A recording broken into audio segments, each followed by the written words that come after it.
का निर्णय हमारे अनुकूल नहीं आ जाता,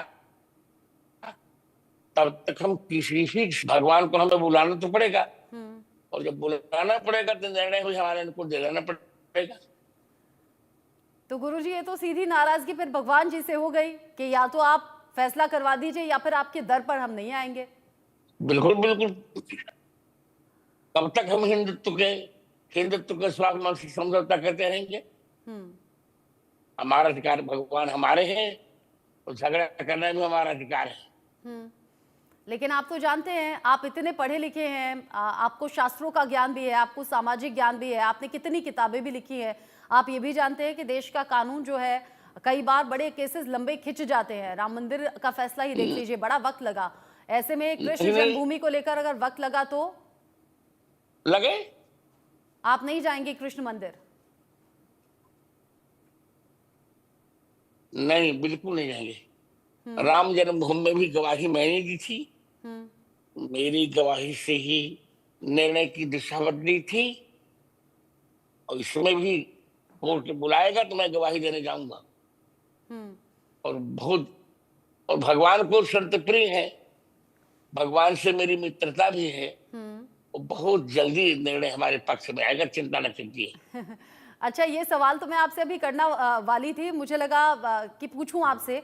आपने पिछली बातचीत में कहा था प्रधानमंत्री नरेंद्र मोदी से आपकी बड़े अच्छे दोस्ती वाले टर्म्स हैं, और अभी आपने भगवान से जिस तरीके की नाराजगी जताई, मैं पूछने वाली थी कि गुरुजी, ऐसी नाराजगी तो अक्सर दोस्तों से, परिवार वालों से ही हम जताते हैं कि जाओ नहीं करेंगे तुम्हारा काम, तुम हमारी जब तक नहीं सुनोगे। तो ऐसी दोस्ती, ऐसी मित्रता कृष्ण जी से भी है। ऐसा है, मेरे जीवन में दो मित्र हैं। आध्यात्मिक मित्र हैं भगवान कृष्ण, और संसार के मित्र हैं नरेंद्र भाई मोदी। अरे वाह! एक है यादवेंद्र और एक है नरेंद्र।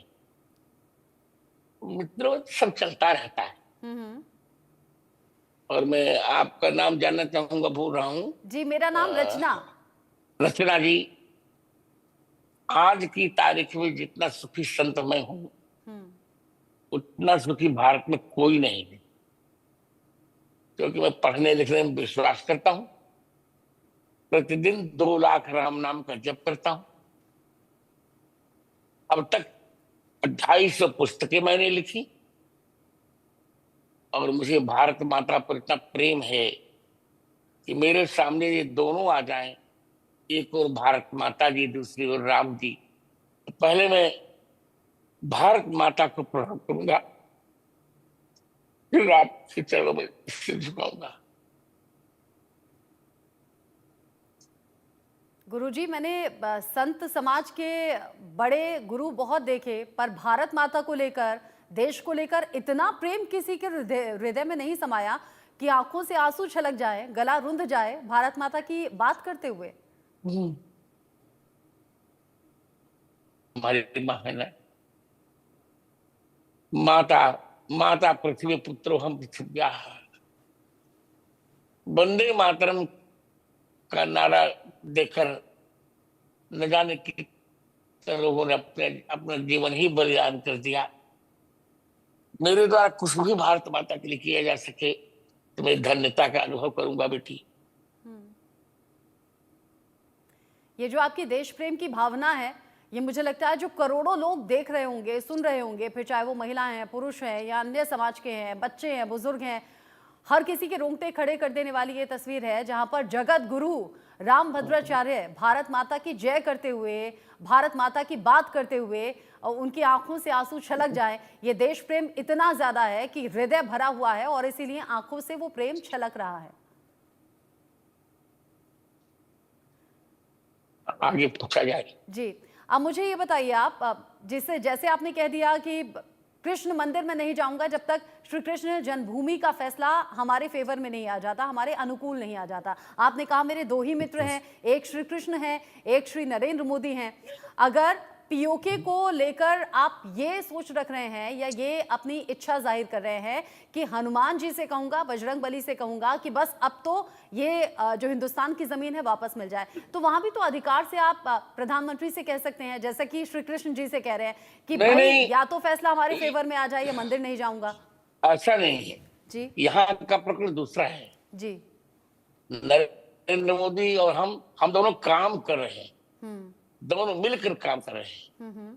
वो वो कूटनीतिक राजनीतिक कार्य कर रहे हैं, हाँ मैं आध्यात्मिक कार्य कर रहा हूं। हम दोनों काम कर, किससे कहें, हाँ हम दोनों ही एक दूसरे के राष्ट्र के लिए समर्पित हैं। हम किससे बिल्कुल। कहेंगे? दोनों परिवार निरपेक्ष हैं, दोनों का परिवार से कोई लेना देना नहीं है। हाँ हम दोनों भारत माता के लिए समर्पित हैं। वहां वहां तो हनुमान जी से ही कहना पड़ेगा ना। हम्म जब सीता जी लंका लंका गई हुई सीता जी को जब हनुमान जी ला सकते हैं, जी। तो निश्चित रूप से रचना जी, हम्म आ, हनुमान जी हमें पाकिस्तान अधिकृत कश्मीर दिला सकते हैं। बड़ा भरोसा है आपका, ये दोस्ती पर भी भरोसा है और ये देश के प्रधानमंत्री नरेंद्र मोदी पर भी आपका अटूट भरोसा है। बड़ा अच्छा लगा सुनकर। अच्छा, मैं आपसे पूछना नहीं, चाहूंगी हम पिछले। दोनों जी जी हम दोनों एक एक क्षण, जी। हम दोनों कभी जब भी एकांत में होते हैं तो राष्ट्र की चर्चा करते हैं। हम्म राष्ट्र का चिंतन करते करते हम भावुक हो जाते हैं। हम चाहते हैं कैसे इस राष्ट्र को जितना बर्बाद किया गया है कैसे किया जाए। कश्मीर का हिस्सा हमारा प्राण है, कश्यप की जन्मभूमि है, कैसे लाया जाए। हम नहीं चाहते थे कि 370 लगे। अब 370 किसी प्रकार हम हटाया तो कुछ लोग अब 370 की वापसी की बात करें, उनको ज्ञान ही नहीं है भारत के संबंध में। नहीं उनको राजनीति से कुछ लेना देना। मैं ये कहने जा रहा हूं सभी दर्शकों को कि जैसे मुझको ऋग्वेद से लेकर हनुमान चालीसा तक अध्यात्म के ग्रंथ कंठस्थ हैं, उसी प्रकार भारतीय संविधान में मुझे कंठस्थ है पूरा पूरा। हम्म मुझे बहुत स्नेह है भारत माता से। अब तो कश्मीर आना ही चाहिए, और आप देखिएगा रचना जी, कश्मीर आएगा ही, क्योंकि मेरा प्रयोग व्यर्थ नहीं जाता। जी। आप इतनी पॉजिटिव अप्रोच के साथ कह रहे हैं, इतना विश्वास के साथ कह रहे हैं, तो करोड़ों देशवासी भी आपके विश्वास पर विश्वास कर रहे हैं कि हाँ, कश्मीर का वो हिस्सा हमारे पास लौटेगा जरूर जिस पर पाक ने